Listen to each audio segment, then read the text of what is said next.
Donald Trump has a problem.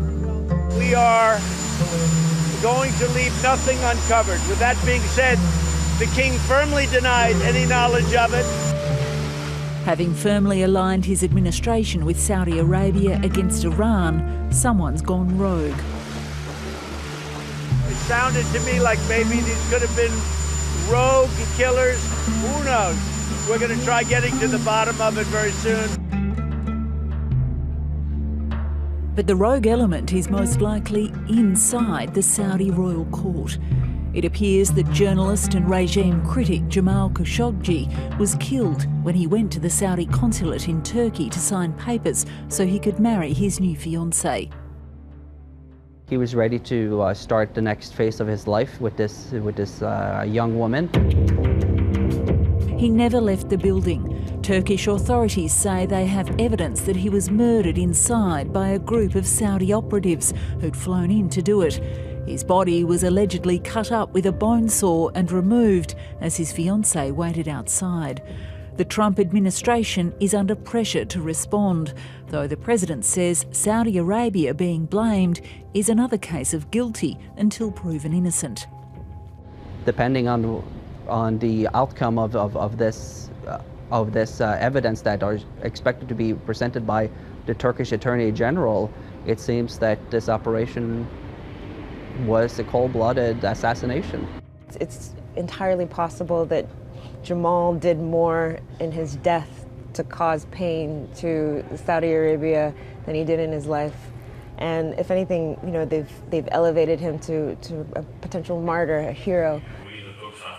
Khashoggi was less a dissident than an intellectual thorn in the side of the Saudi leadership.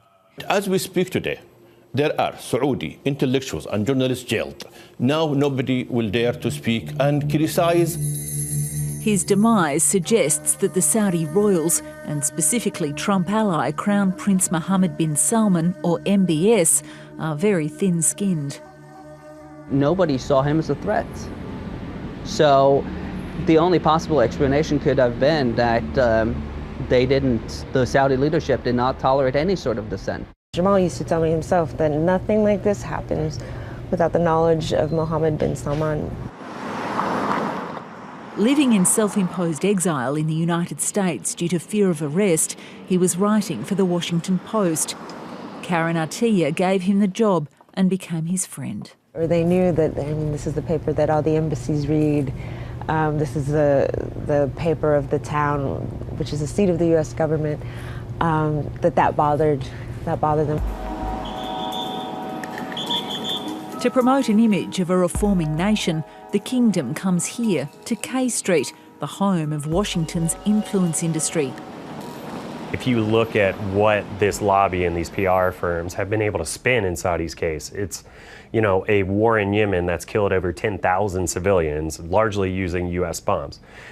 It's a famine that they've created there. And the Crown Prince, he literally launched a palace coup, and we had our own president saying he was happy that we got our man on top because of that palace coup. Last year, the Saudi regime spent more than $27 million on dozens of lobbying firms.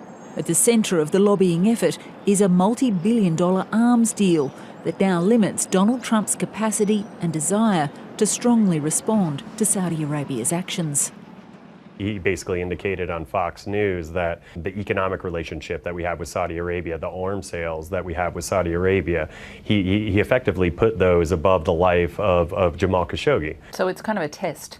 Yeah, I really think it is. I think what we're seeing with Jamal Khashoggi is another test of Saudi Arabia pushing the envelope further and further on the world stage and what they think they can get away with. I would not be in favor of stopping a country from spending $110 billion, which is an all-time record, and letting Russia have that money and letting China have that money.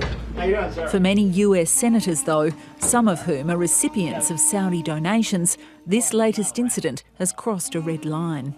The focus is solely on Saudi Arabia right now, just put it that way. He had this guy murdered in a consulate in Turkey, and to expect me to ignore it, I feel used and abused. Donald Trump sends Secretary of State Mike Pompeo to Saudi Arabia to get to the bottom of it all. But the tone of the photo op was far from stern, even amid reports that Saudi Arabia may admit responsibility for an accidental death. As of this moment, it seems that it was an accident, but this will be perhaps the greatest challenge for the US-Saudi strategic partnership since 9/11. I feel for his family. I feel for his children and his kids and his fiance. But I'm angry. I'm angry that they would do this to anybody, but the brazenness to do it for somebody who writes for the Post is just beyond my comprehension of what is decent.